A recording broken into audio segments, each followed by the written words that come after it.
gazing far into the night. I raise my hand to the fire, but it's no use, cause you can't stop it from shining through. It's true, baby, let the light shine through. If you believe it's true, baby, won't you let the light shine through?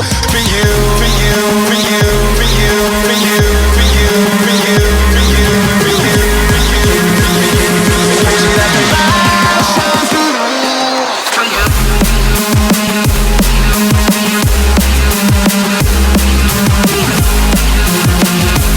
Alright guys, got 3 coats of some of this teak oil on these enclosures with the cedar and the cherry faces. Starting to look fantastic. I did notice this is not going to be quite as dark as the original enclosure because it's got quite a bit of age on it, and cherry likes to darken with age, but these turned out really nice. I kind of like how the cedar is ever so random with how light and dark it is. Enough to where when I was milling with this piece right here, I had questioned myself whether is that a piece of pine that I got or cedar. Not cedar. There's a whole gouge that was messed up in here, so I had to fill it up, put some CA glue and sawdust in there.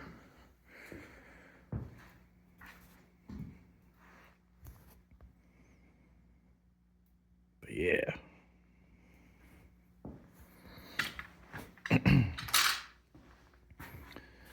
So I'll take a video tomorrow after we do the shellac spray on this, and maybe I'll set up a little bit of a time-lapse video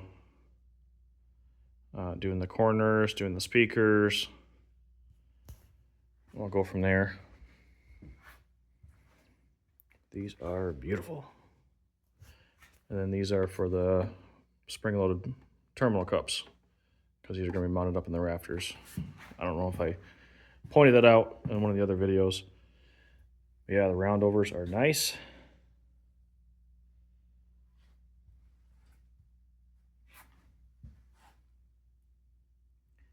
Kind of gives it like that flower effect. It just fades into the face of the wood. Do like it. All right, I'll show you the next part here in a little bit. What's going on, YouTube? Got all the shellac sprayed on it. Got 3 coats of each. Light coats on it. Figured what better way to show off the beauty and put these things in the sun.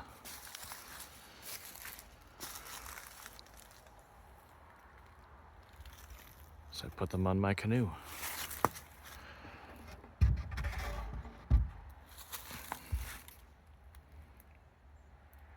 I love how each piece of cedar is pretty much different. These are beautiful. Shellac just gives it just enough shine, and even at like 45 degrees today, they still seem to dry within like 10 to 15 minutes.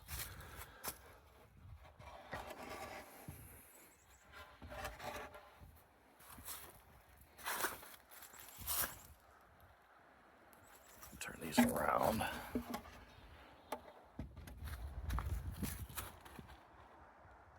Beautiful.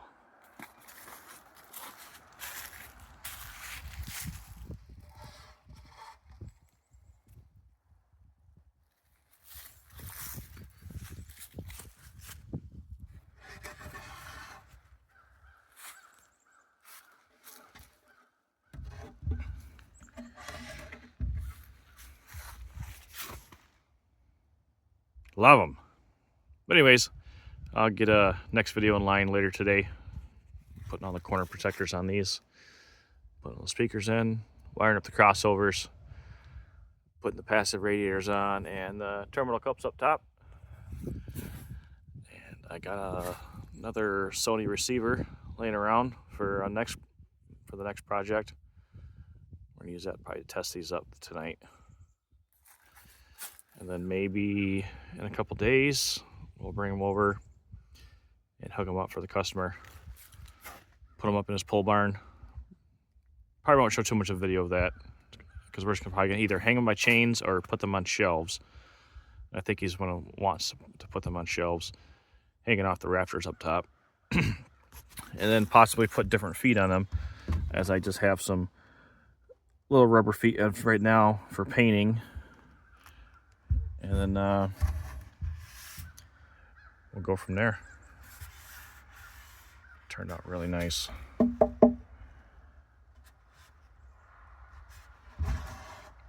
But yeah, we'll put different feet on there because he was talking about possibly angling these down, doing something like this. That way when they're up so high, they kind of point down towards you. I said, yeah, we can do something like that. I was going to suggest that. So, later, guys. All right. Finally got this first one all done. She's looking clean. And I started counting my corner protectors and realized that when I ordered from partsexpress.com, I only ordered 8 because I know I needed 8 for each box. So I just ordered some more. Hopefully, they'll be here later this week. Got all the wiring done on the inside, and I'll show a quick little picture of the everything soldered up with the two-way crossover. This thing's looking snazzy.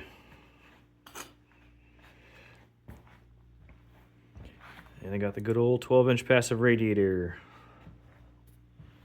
And I added, oh yeah, that's what I'm talking about too. I'll show you a picture of the stack of washers. I put 10 washers that I had laying around, plus the single washer that it came with. I don't know if Dayton Audio is messing up and not putting a stack of washers like they used to, but we're going to try it out. If I need to add more, I will. If I need to take some away, like it's tuned too low, doubt it, because it's not a very big enclosure. That little 8 doesn't move very much, but we'll figure it out, do some testing and tuning from there. So I'm about ready to start on this one right now. Then I'll show you a quick video of them both completed, and we'll go from there. Also, before I forget, because the screws on the faceplate do stick out just a tiny bit, I ended up using hot glue all the way around the surface before I screwed this in, so it kind of held itself in place. And yes, I put the million screws all around here. Did pilot drilled everything on the Cedar, or sorry, the Cherry. The Cedar, these screws don't need any piloting. It's soft, much softer wood. So, but yeah, and don't mind the mess, guys.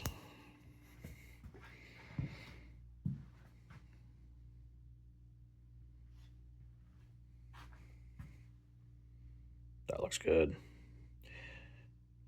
All right, I'll catch you when you're both done. Stay tuned. All right, we completed the second one here. And like I said previously, the corner protectors, I only ordered 8 by mistake.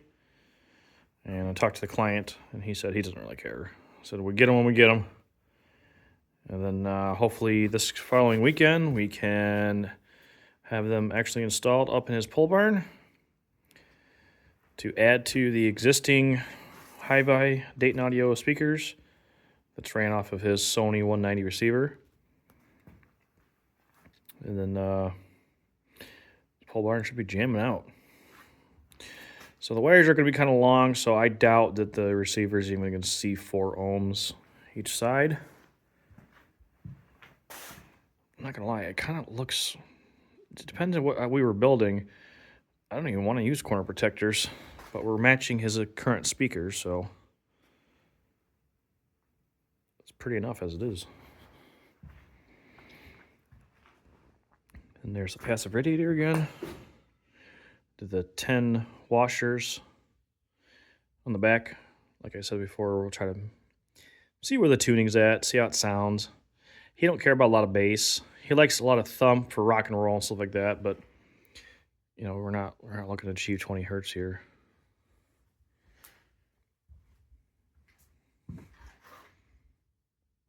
Man, that's pretty.